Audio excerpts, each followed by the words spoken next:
comunismo visto de dentro. A macabra história do comunismo na Rússia.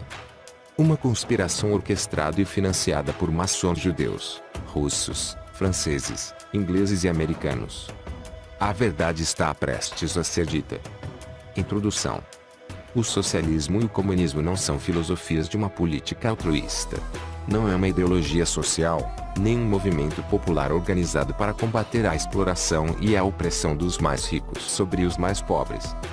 Baseado em toda a história envolvendo o socialismo e o comunismo, é possível entender que essa ideia de sociedade foi criada por um grupo de articuladores que vivem às sombras, na obscuridade do anonimato. Eles não aparecem para o mundo nem se deixam serem vistos pela mídia, mas estão a todo momento no controle, articulando e manipulando governos e jovens insurgentes e imprudentes. Esses articuladores usam a falta de conhecimento e a instabilidade social do povo, principalmente dos mais jovens, para explorar suas fraquezas usando métodos e técnicas furtivas de submissão e lavagem cerebral. Início.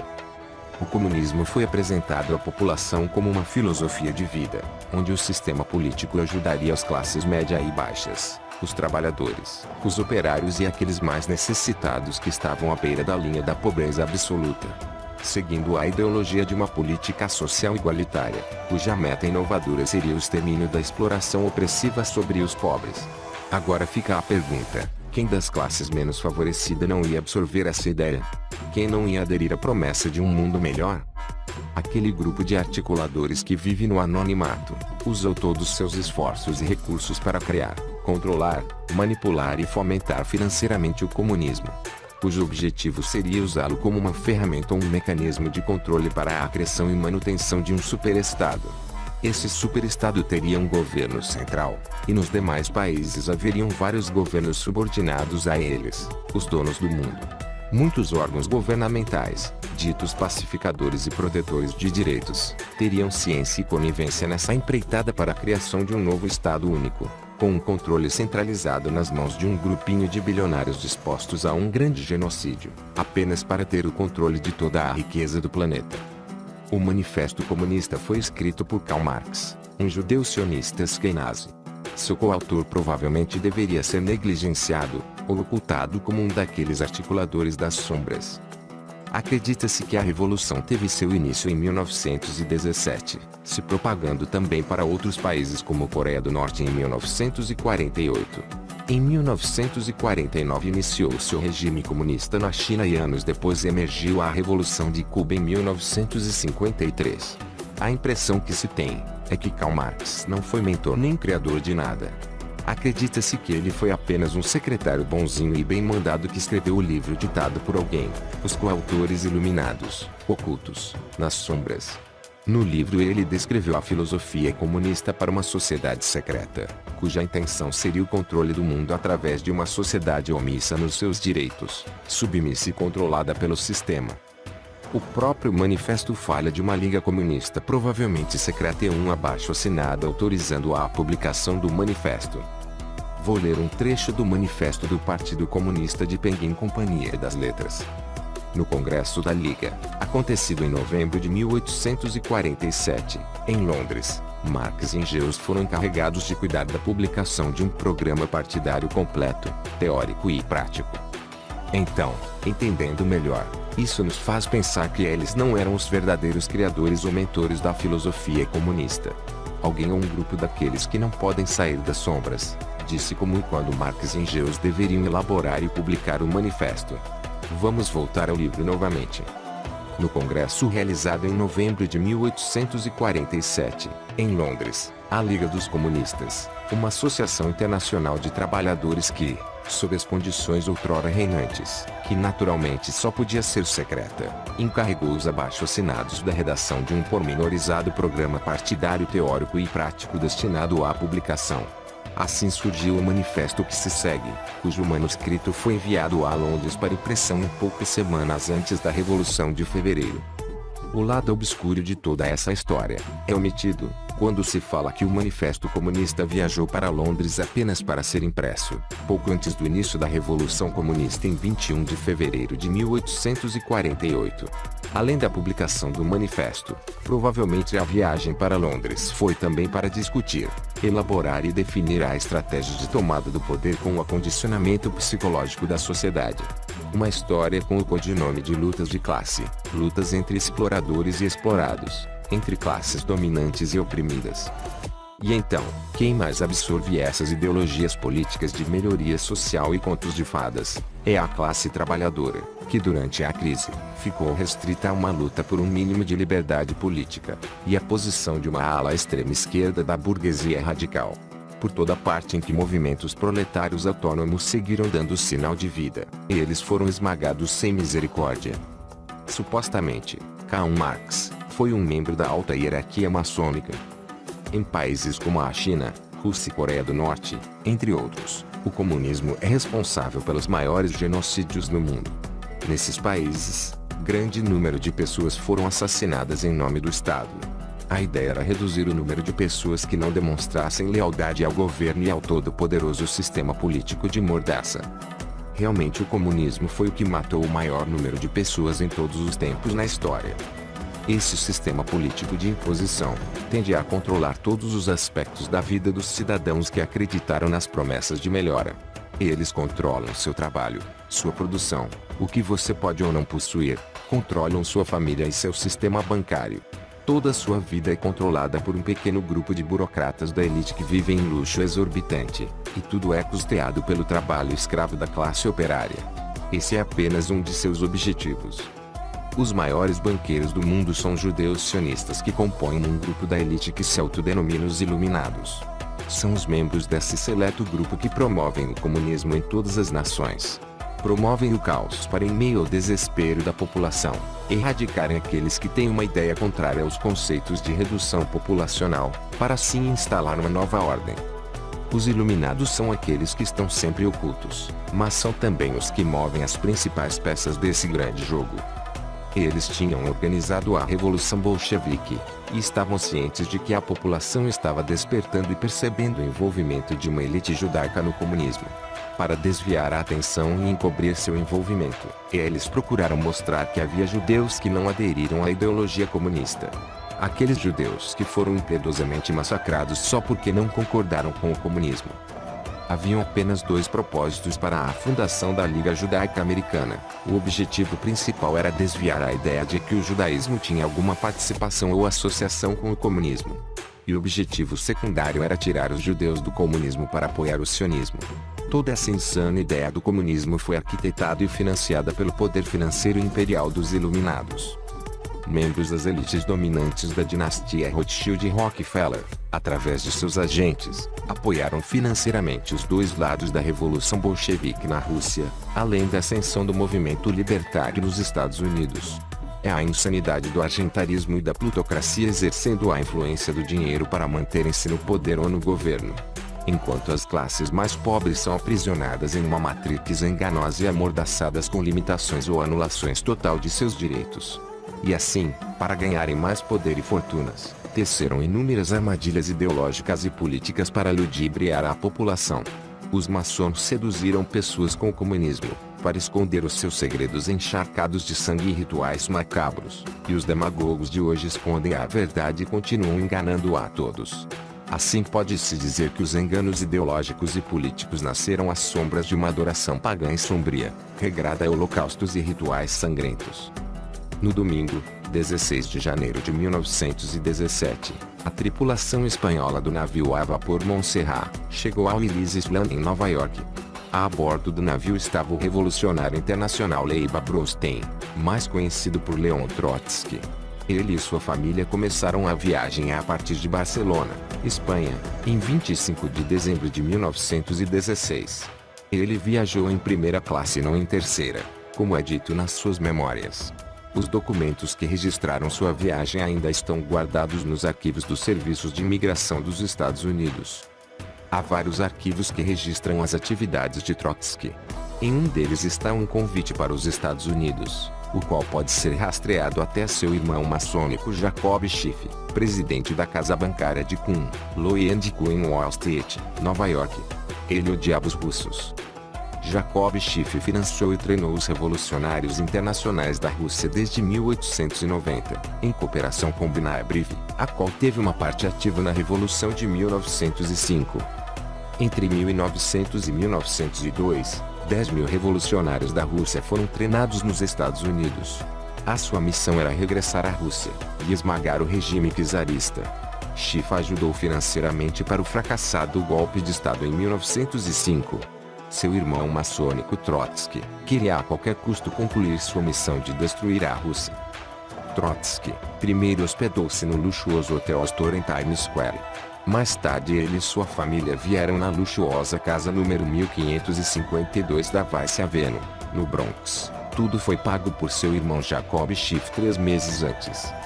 Trotsky descreve o seu apartamento como apartamento de trabalhador, todo mobiliado, com luz elétrica, fogão a gás, banheira, telefone, elevador de serviço automático e até mesmo uma rampa para o lixo. Para seu uso e da família foi fornecida uma limusine gratuita com um chofer. Minha única ocupação em Nova York era a de um socialista revolucionário, disse Trotsky. Ele também escreveu vários artigos para um pequeno jornal marxista, Novimir. A redação ficava localizada no 77, Saint Mark's Place, em East Village, onde Nikolai Bukharin e Moshe Goldstein trabalharam, cujo nome revolucionário era Volodarsky. Ele também escreveu na língua Yiddish para o jornal marxista, Der Vorwärts. Trotsky também deu palestras para imigrantes da Rússia e lecionou na Universidade Russa Livre de East Village em East 7th Street. A janeiro de 1917, Leon Trotsky tornou-se membro da ordem maçônica Bnei B'rith, a qual anteriormente tinha ajudado aos revolucionários na Rússia. Jacob Schiff cuidou do contato entre o movimento revolucionário na Rússia e o Bnei B'rith. Leiba Bronstein tornou-se membro da francesa loja maçônica Arte et Travail, a qual Lenin também pertenceu. O maçom Winston Churchill confirmou em 1920 que Trotsky também era Illuminati. Em um documento onde descreve a iniciação secreta ao 33º grau diz o seguinte: maçonaria nada mais nada menos é do que uma revolução em ação, uma incessante conspiração. Portanto, não é assim tão estranho que Leiba Bronstein tivesse estudado a maçonaria e a história das sociedades secretas em 1898. Durante os 2 anos que passou na prisão em Odessa, ele levou muito a sério esse seu interesse pelas sociedades secretas e tomou nota de tudo. Anotou mais de 1000 páginas. O Internationale Freimaurer Lexicon relutantemente admite que Leiba Bronstein chegou ao bolchevismo através dos estudos da maçonaria. Trotsky escreveu nas suas memórias: minha vida foi durante este período que me interessei pela maçonaria. Por vários meses, estudei avidamente livros sobre a sua história, livros que me foram dados por familiares e amigos na cidade. No início do século, os comerciantes, artistas, banqueiros, funcionários e advogados começaram a chamar a si mesmos de maçons. Eles reiniciaram os rituais das guildas medievais. Em certos ramos da maçonaria, elementos de um feudalismo reacionário, óbvio, eram proeminentes, como no sistema escocês. No século XVIII, a maçonaria tornou-se expressivamente uma política militante de iluminação, como no caso dos Illuminati, os quais eram os precursores das revoluções. A Estátua da Liberdade foi um presente maçônico da França.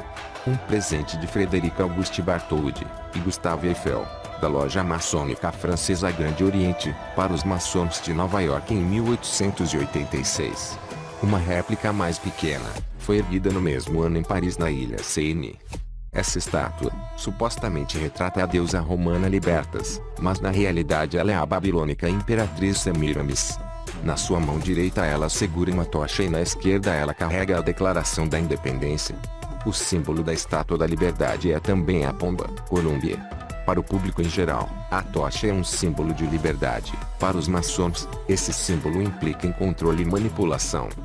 A pedra fundamental foi lançada pelo grão-mestre de Nova York, William A. Brodie, em 8 de agosto de 1884 com rituais mágicos conduzidos na presença de milhares de maçons americanos. A Estátua da Liberdade foi oficialmente inaugurada em 28 de outubro de 1886, sob o signo de Escorpião. novamente na presença de milhares de maçons. Idêntica à cerimônia feita no Capitólio em Washington. Os maçons usam milho, vinho e azeite, em alusão aos sacrifícios oferecidos aos deuses pagãos antigos para assegurar prosperidade e abundância. Esses rituais simbólicos de sacrifícios são oferecidos aos mesmos deuses pagãos do passado para assegurar prosperidade, riquezas e liderança nas sociedades futuras. O grão-mestre de Roma, Adriano Lemy, em 1870, explicou as táticas maçônicas. A maçonaria tem como objetivo formar e liderar a opinião pública. Eles tecem uma teia ardilosa para ter e manter sua influência nos governos, e nas mais respeitadas e poderosas instituições. Por isso se esforçam para colocar seus próprios líderes nos serviços de segurança, nas legislaturas, e nos mais altos cargos políticos. Os maçons Illuminati internacionais queriam começar a revolução em Saint Petersburgo e culminar logo com a derrota da Rússia, na Guerra Russo-Japonesa de 1904 a 1905. O chefe e organizador Alexander Pavlos recebeu 2 milhões de libras esterlinas do Japão para instigar a tomada de poder na Rússia. Um total de 50 milhões de dólares foram investidos na Revolução Russa de 1905. O Japão abasteceu os revolucionários com armas. Coordenando as atividades revolucionárias estava o militar reformado ligado à Rússia, Coronel Motojiro Akashi, enquanto os maçons planejavam os eventos. O banqueiro americano maçom, Jacob Schiff, assegurou que nenhum outro banco emprestasse dinheiro aos russos. Ao mesmo tempo, ele apoiou grupos revolucionários na Rússia. Os maçons internacionais queriam agarrar a qualquer custo o poder na Rússia, em nome dos trabalhadores. Por trás dessas atividades estavam entre outras sociedades secretas a B'nai cuja sede está localizada em Washington, capital. Em 1905, o terror assumiu proporções sem precedentes. Fanáticos começaram a matar as pessoas indiscriminadamente. 50 mil pessoas foram mortas ou lesionadas como resultado do caos revolucionário nos anos de 1905 a 1906. Em abril de 1906 o czar nomeou Peter Stolypin para ministro do interior e logo após o nomeou como primeiro-ministro. Stolypin não teve escolha exceto declarar a lei marcial a fim de combater o terror e a revolução. E foi assim que ele conseguiu dar um fim ao terror e à revolução. 35 mil revolucionários comunistas fugiram para o estrangeiro, a maioria deles foi para os Estados Unidos, que acabou se tornando um santuário para os terroristas. Peter Stolypin tinha o controle da situação até por volta de junho de 1907, e assim, a Rússia começou a recuperar depois das primeiras atrocidades provocadas por Trotsky e Pavlos, os mentores dos comunistas terroristas. A 26 de agosto de 1906, a casa de Stolypin foi bombardeada por maçons radicais. Entre as vítimas estavam soldados e amigos da família, o filho e a filha do primeiro-ministro Stolypin. Foram 27 mortos e 40 feridos. A filha do primeiro-ministro foi lançada para fora da casa pela força da explosão. Ela ficou manca para o resto de sua vida. As reformas de Stolypin tiveram grande alcance. Os jornais, que durante o período de Revolução Comunista haviam sido proibidos de publicar assuntos referentes à Revolução, foram liberados a publicarem o que quisessem, e todos os partidos políticos que haviam sido cancelados, foram novamente permitidos. O exército e a marinha foram modernizados. O cientista político britânico Bernard Paris também admitiu que no período de 7 anos, entre 1907 a 1914, durante as reformas de Stolypin com a expulsão dos terroristas comunistas, a economia foi sem dúvida a melhor da história russa. Durante este período, os camponeses chegaram a usar 3/4 das terras em lavouras para a produção de alimentos. Depois da reforma de Stolypin, a Rússia começou a produzir mais cereal que os Estados Unidos, Canadá e Argentina juntos. 80% do linho mundial eram produzidos na Rússia. A Rússia produzia 40% do cereal mundial e foi chamada na época de celeiro do mundo. Os líderes maçônicos em Saint Petersburgo estavam ficando muito irados com as reformas de Stolypin. E então, sabendo que em setembro ele iria a Kiev inaugurar um monumento ao czar Alexandre II, acharam uma boa oportunidade para eliminar o primeiro-ministro Stolypin. E contrataram o general Kurlov para planejar e executar esse macabro plano de assassinato. Às 9 horas da noite de 14 de setembro de 1911, o primeiro-ministro Stolypin foi ferido pelo terrorista e agente da polícia Mordecai Bogrov na ópera em Kiev. Isso ocorreu no primeiro ato de Rimsky-Korsakov Tsar Sultan na presença do czar Nicolau II. Stolypin foi mortalmente ferido e morreu 4 dias depois. Através deste assassinato, as forças das trevas regidas pela maçonaria foram capazes de pôr um fim às investigações do governo russo em relação às atividades subversivas. Os maçons previamente tentaram assassinar o primeiro-ministro Stolypin um total de 10 vezes até conseguirem na 11ª tentativa.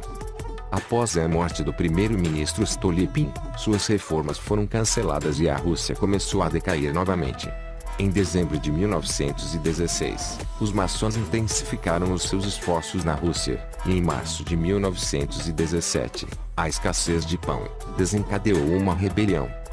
Em 12 de março, o golpe de Estado conhecido como a Revolução de Fevereiro ocorreu. 3 dias depois, em 15 de março, o czar Nicolau II, em Pskov, enfrentava a possibilidade de ter sua família inteira assassinada, abdicou. A coroa passou para seu irmão mais novo, Miguel. Os maçons estavam, no entanto, determinados a esmagar o governo czarista, e Miguel também foi forçado a abdicar logo no dia seguinte ao ser coroado.